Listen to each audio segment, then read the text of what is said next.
चलो जी, अब ये एक्सरसाइज के प्रॉब्लम्स हैं, इसमें से क्वेश्चन नंबर 1 से 8 तक find the Laplace transform of the following functions. यहाँ पर जो 1 से 8 तक क्वेश्चन है इस एक्सरसाइज में ए बी सी ओमेगा या डेल्टा ये सारे कांस्टेंट रेट होंगे, यहाँ पे ये बताना चाह रहा है। इसमें से क्वेश्चन 4 लिया गया, you have to calculate the Laplace of cos square omega T. अब हमारे पास जो लैप्लास का टेबल है उसमें कॉस ओमेगा टी का तो लैप्लास एग्जिस्ट का फॉर्मूला है, लेकिन कॉस स्क्वायर का नहीं है। तो हमें क्या करना पड़ेगा, इस कॉस स्क्वायर को डबल एंगल के जरिए कन्वर्ट करना पड़ेगा कॉस ऑफ ओमेगा टाइम्स में। तो उसके लिए we know from the trigonometry cos 2 theta बराबर होता है 2 cos स्क्वायर थीटा -1। अब यहाँ से ये -1 इस साइड पे ले आएंगे तो 1 प्लस cos 2 थीटा बन जाएगा, और ये 2 डिवाइड होके cos square theta is equal to 1 plus cos 2 theta over 2 हो जाएगा। अगर आप थीटा की जगह आप ओमेगा टी रख देंगे, थीटा की जगह अगर ओमेगा टी रख देंगे तो it is 1 plus cos 2 omega T.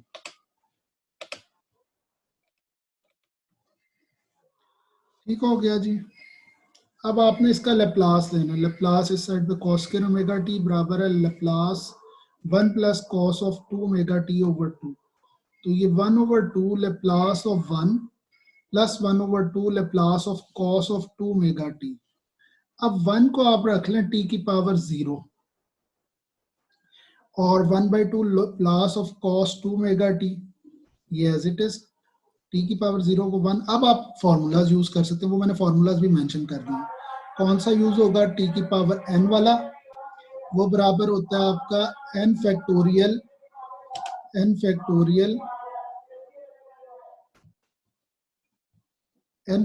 Over S N plus 1।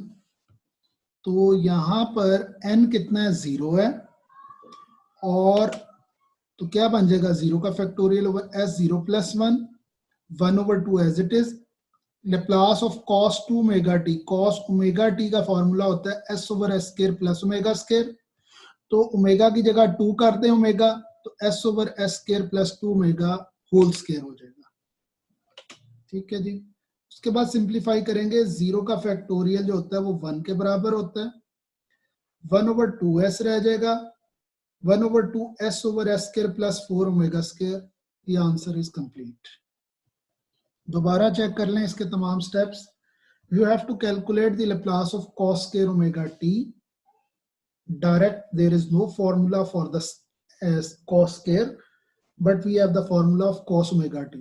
So by using the trigonometry of the double angle, we can convert it into the product function में हम इसको convert कर सकते हैं, नहीं cos square को cos 2 की function में, तो वही काम किया गया। cos 2 theta is equal to 2 cos square theta -1, यहाँ से cos स्क्वायर थीटा, ये -1 इधर चला गया, 1 plus cos theta, cos 2 theta divide हो गया 2 से।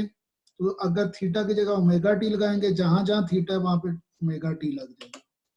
अब now you are taking the Laplace of cos square omega t, which is equals to Laplace of 1 plus cos 2 omega t over 2, 1 over 2 taking outside, Laplace of 1 over 2 Laplace cos 2 omega t, t power 0, तो ये बन जाएगा n factorial over sn plus 1 cos of omega t। cos of omega t किसके बराबर होता है, ये formula है s over s square plus omega square। अब ओमेगा की जगह 2 ओमेगा लगा देंगे, तो जहां ओमेगा है उसकी जगह 2 ओमेगा हो जाएगा, और इसी तरह n की जगह 0 लग जाएगा, 0 का factorial over s 0 plus 1 over 2 as it is, और इसका फॉर्मूला बन जाएगा s over s square plus 2 omega square. Simplify किया गया और आंसर आ गया। अच्छा, आगे प्रोडक्ट का आ रहा है, इसके लिए वो थ्योरम अब तक तो था फॉर्मूले से रिलेटेड, अब आता है ये theorem, first shifting theorem. First shifting theorem का यूज किस तरह से है इसको देखते हैं। पहले हमने डेफिनेशन देखी, फिर हमने फॉर्मूलाज देखे, फिर फॉर्मूला से रिलेटेड क्वेश्चन देखा, डेफिनेशन के जरिए भी हमने एक दो बेसिक एग्जांपल सॉल्व की जिनसे ये फॉर्मूले बेसिकली बनते हैं। अब शिफ्टिंग थ्योरम के जरिए, फर्स्ट शिफ्टिंग थ्योरम होता क्या है और ये कब अप्लाई होता है। अगर तो लैप्लास आपने लेना है प्रोडक्ट ऑफ टू फंक्शन जिसमें से एक एक्सपोनेंशियल हो, whenever you are taking the Laplace transform of the product of two function f of t multiplied by some exponential function a, यहाँ पर कोई कांस्टेंट है a of t, जब भी आपने लेना है तो उसके लिए आपको कौन सा थ्योरम यूज करना पड़ेगा, उसका नाम है फर्स्ट शिफ्टिंग थ्योरम। अब ये यूज किस तरह से होता है कि whenever you taking the product of the Laplace transform, first you have to calculate the Laplace of original function। आपने f of s पहले कैलकुलेट करना है खुद से, फिर क्या करना है कि जहां जो कैलकुलेट हो जाएगा s की जगह s माइनस a लगा देंगे वहां पर। यानी इस थ्योरम को मैं इस एग्जांपल से क्लियर करता हूं तो आपको ज्यादा बेहतर आइडिया हो जाएगा। मसलन मैं ये वाली एग्जांपल को पहले सॉल्व करता हूं। दिस वन, यहाँ पे प्रोडक्ट है टू फंक्शन की, इसको आप अगर जरा थ्योरम के साथ स्टैंडर्ड फॉर्म के साथ कंपेयर करें तो आपके पास e पावर at, ये जरा गौर से देखिएगा मैं जो कर रहा हूँ, f of t product of two function है, ठीक है। इसका स्टैंडर्ड फॉर्म आपका, यानी इस पे फर्स्ट शिफ्टिंग थ्योरम अप्लाई करना है तो आपको क्या क्या चीजें रिक्वायर्ड है। जब आप इसको कंपेयर करेंगे उसकी लेफ्ट साइड से, थ्योरम की लेफ्ट साइड को क्वेश्चन की लेफ्ट साइड से कंपेयर करते हैं, आपको दो चीजें पता चलेंगी। What is the value of A की वैल्यू क्या आ रही है, यानी e की पावर t के साथ जो कोफिशिएंट है वो यहाँ पर कुछ नहीं है तो 1 होगा, a की वैल्यू 1 आ गई। f ऑफ t की वैल्यू क्या आ रही है, अगला काम ये आपने डिटरमाइन करना होगा बाय कंपैरिजन। तो f ऑफ t की वैल्यू क्या आ रही है, कंपेयर करते हैं इसको और इसको, तो f ऑफ t की वैल्यू ये होगी ना t के बराबर, t स्क्वायर के बराबर। f ऑफ t तो ये हो जाएगा t स्क्वायर के बराबर। ठीक हो गया। नेक्स्ट स्टेप ये है कि you have to calculate first the Laplace of f of t। आपने सिर्फ कितने हिस्से का पहले लैप्लास निकालना है, जो आपका f ऑफ t था, that is you have to calculate the Laplace of t square. तो what is the Laplace of t square, इस पे कौन सा फॉर्मूला यूज होगा,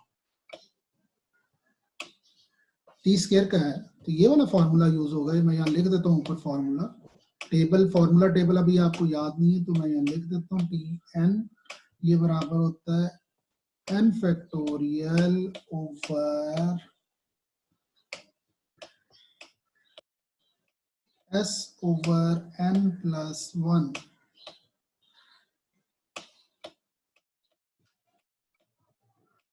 और यहाँ पर n जो होता है वो 0 1 2 3 और इस तरह के नंबर होते हैं, चलते जाते हैं। और s जो होता है वो ग्रेटर देन 0 होता है। ये फॉर्मूला था हमारा। अब n की वैल्यू यहां पर कितनी है, 2 है, तो ये बराबर आ जाएगा 2 फैक्टोरियल ओवर, अब मैं डायरेक्ट लिख रहा हूं, s क्यूब हो जाएगा 2 प्लस 1 s क्यूब। ठीक हो गया यहां तक। ये बेसिकली क्या है, ये किस तरह का फंक्शन है, कैपिटल f ऑफ s।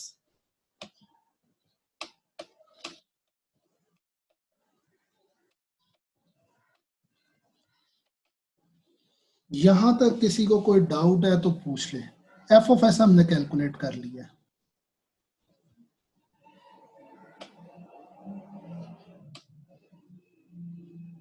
अब हमने उस पर, इस क्वेश्चन के ऊपर ये थ्योरम अप्लाई करना है यूजिंग फर्स्ट शिफ्टिंग थ्योरम।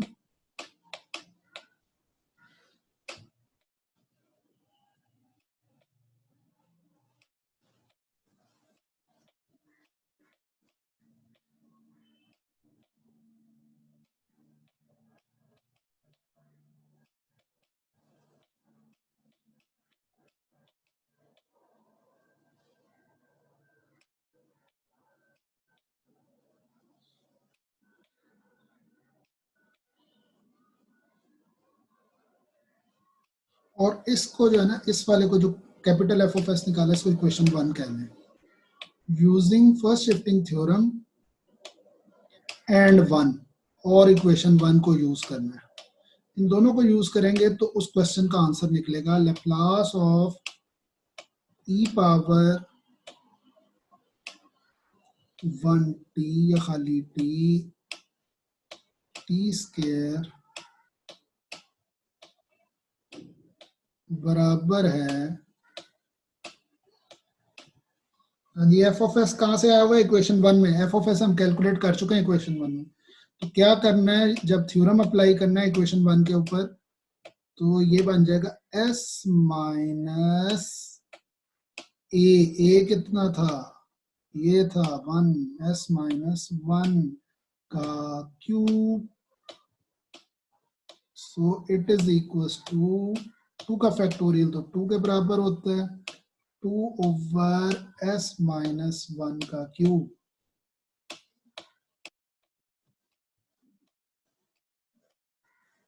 जी ठीक है। अब अगर कोई चीज अभी नहीं समझ आई ये थ्योरम अप्लाई करने के मुतालिक तो पूछें, या जरा अटेंडेंस ले लें।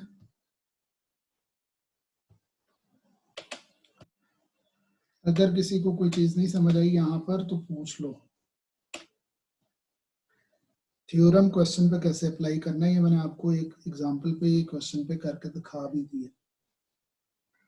कोई डाउट है तो पूछ लें, क्योंकि फिर मैं एक्सरसाइज का क्वेश्चन वो वाला करता हूँ जो नोट्स पे किया हुआ। Any question?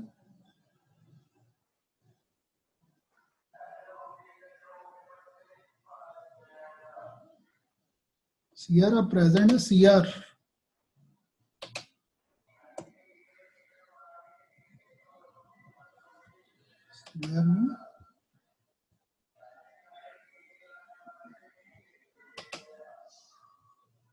ओके। अच्छा जी, कोई क्वेश्चन नहीं है तो मैं फिर इसको रेस करता हूँ और फिर एक्सरसाइज के क्वेश्चन की तरफ चलते हैं।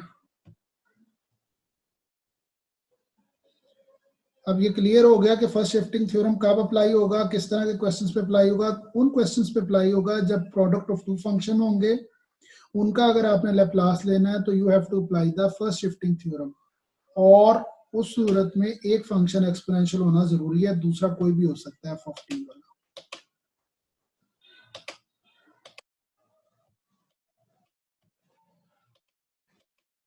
चलो अब वो एक्सरसाइज के क्वेश्चन पे चलते हैं। क्वेश्चन नंबर 6 है, you have to calculate the Laplace of et into cos hyperbolic t, hyperbolic 3t।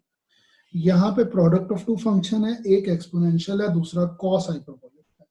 तो डायरेक्ट तो कोई फार्मूला नहीं यूज हो सकता है, इसके लिए हमें फिर फर्स्ट शिफ्टिंग थ्योरम लगाना पड़ेगा। पहले हम उसकी स्टेटमेंट लिख देते हैं। Using first shifting theorem that is Laplace of e power at into f of t बराबर है f of s minus a। और यहाँ पर एक चीज और भी बेशक लिख देते हैं,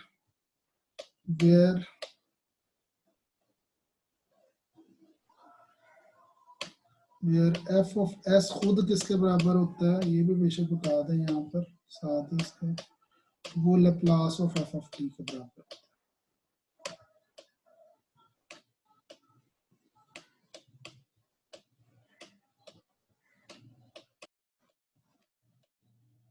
ठीक हो गया जी।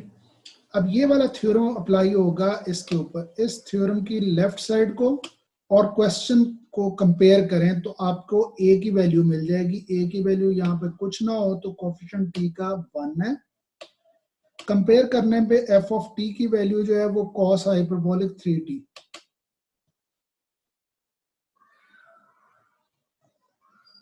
ओ भाई नहीं, इंटीग्रेशन बाई पार्ट्स पुट्स की तरफ नहीं जाना, zero to infinity integral solve करना बहुत मुश्किल हो जाएगा। उस तरफ तो जाना ही नहीं, उसी को तो बचाने के लिए लेप्लास के फॉर्मूले किए हैं। उस तरफ चले गए तो बहुत मुश्किल में फंस जाओगे। वरना फॉर्मूले बनाने का क्या मकसद था अगर हमने वही काम करना होता। आपको फॉर्मूलों को यूज करना है और थ्योरम्स को यूज करना है। अच्छा जी, अब a की वैल्यू आ गई this one, f of t की वैल्यू है हमारे पास cos hyperbolic 3t, f of t भी हमें पता चल गया कंपैरिजन पे। हमने इस f ऑफ t का f ऑफ s निकाल लेना है, Laplace of cos hyperbolic 3t formula है ये। cos हाइपरबोलिक ओमेगा t का फॉर्मूला क्या था जरा लिख दूं यहाँ पर, तो अभी आपको टेबल नहीं ना याद हो जाए वो 8 फॉर्मूला, तो फिर आपको ज्यादा आसानी है। cos hyperbolic omega t, omega constant था तो इसका फॉर्मूला था s over s square minus omega square. तो आपके पास ओमेगा की जगह क्या है, ओमेगा कांस्टेंट था ना, ओमेगा की जगह इस वक्त समझ लें 3 है आपके पास, S over S square minus 3 का square, S over S square minus 9, ये आपका एफ ऑफ एस आ गया। अब इस क्वेश्चन पे ये थ्योरम अप्लाई होगा। क्या करेंगे, एफ ऑफ एस आ चुका है, क्या करना होता है, जहां जहां एस होता है उसमें एस माइनस ए कर देते हैं। तो न्यूमरेटर में एस है तो माइनस ए कितना है 1, एस माइनस 1। डिनोमिनेटर में भी एस वाली टर्म आ रही है तो एस माइनस 1 का whole square minus 9। So this is the answer. अच्छा जी, यहाँ पर कोई क्वेश्चन है तो पूछ लो।